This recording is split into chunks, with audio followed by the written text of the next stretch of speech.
వంగవీటి రంగ ఆంధ్రప్రదేశ్లోనే కాదు తెలుగు రాష్ట్రాల్లో ఆయన పేరు లేకుండా నేటికీ రాజకీయాలు జరగవు. ముఖ్యంగా బెజవాడలో ఆయన పేరు లేకుండా ఏ పార్టీ మనుగడ కూడా సాధ్యం కాని పరిస్థితి.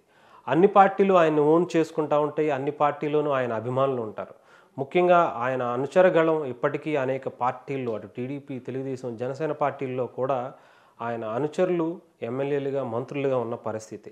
అయితే ఆయన వారసుడిగా వచ్చినటువంటి వంగవీటి రాధా అటు కాంగ్రెస్ పార్టీ ఉన్నప్పుడు రాజశేఖర రెడ్డి గారి హయాంలో కాంగ్రెస్ పార్టీలో ఎమ్మెల్యేగా గెలుపొందారు. ఆ తర్వాత ప్రజారాజ్యం పార్టీ జనసేన అటు మెగాస్టార్ చిరంజీవి గారు పెట్టినటువంటి ప్రజారాజ్యం పార్టీలో జాయిన్ అయ్యి ఓటమి పాలయ్యారు.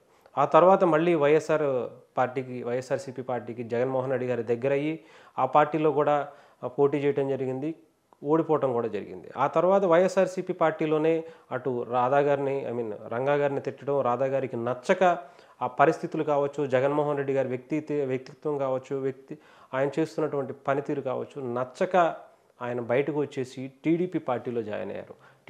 పార్టీలో జాయిన్ అయినప్పుడు కూడా కొంత విమర్శలు వచ్చాయి. తండ్రిని చంపినటువంటి పార్టీలోకి ఎలా వెళ్తారు అని చెప్పేసి. అయితే చాలామంది అంటే కొడుకు కన్నా ఆయన కన్నా లేదంటే వాళ్ళ అమ్మగారి కన్నా ఎక్కువగా ప్రజలకేం తెలుసు ఆ పార్టీ చంపిందా లేదా అని వాళ్ళకే తెలుసు. ముఖ్యంగా వాళ్ళ సొంత కుటుంబ సభ్యులు వాళ్ళు ఎందుకు వెళ్ళుంటారు అని చెప్పేసి చాలామంది సైలెంట్గా ఉన్నారు. కాకపోతే ఆయన టీడీపీలోనే కొనసాగుతూ వచ్చారు. కాకపోతే కొంచెం దూరంగా ఉన్నా కానీ టీడీపీ నుంచి మాత్రం బయటికి రాలేదు.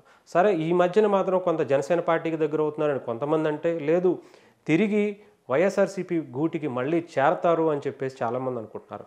ముఖ్యంగా ఆయన అనుచరులు బాగా ఆయనకు సన్నిహితంగా ఉండేటువంటి వల్లంనేని వంశీ కావచ్చు, లేదంటే కొడాలి నాని కావచ్చు, ఆయన మళ్ళీ జగన్మోహన్ రెడ్డి దగ్గరికి లేదంటే వైఎస్ఆర్సీపీ పార్టీకి దగ్గర చేసే ఆలోచనలో ఉన్నారని చెప్పి చాలామంది అనుకున్నారు. కాకపోతే ఆయన రీసెంట్గా కొంతమంది జనసేన పార్టీ నాయకులు ఆయనతో మాట్లాడినప్పుడు నేను టీడీపీలోనే ఉంటాను, వైఎస్ఆర్సీపీకి వెళ్ళే ప్రసక్తే లేదు అని చెప్పి క్లారిటీ ఇచ్చారు. అయితే అందులో భాగంగానే ఈ రీసెంట్గా ఆయనే స్వయంగా ఒక ముందడుగు వేసి ఒక విషయాన్ని అటు విలేకరులకి తెలియజేసినట్టుగా తెలుస్తుంది.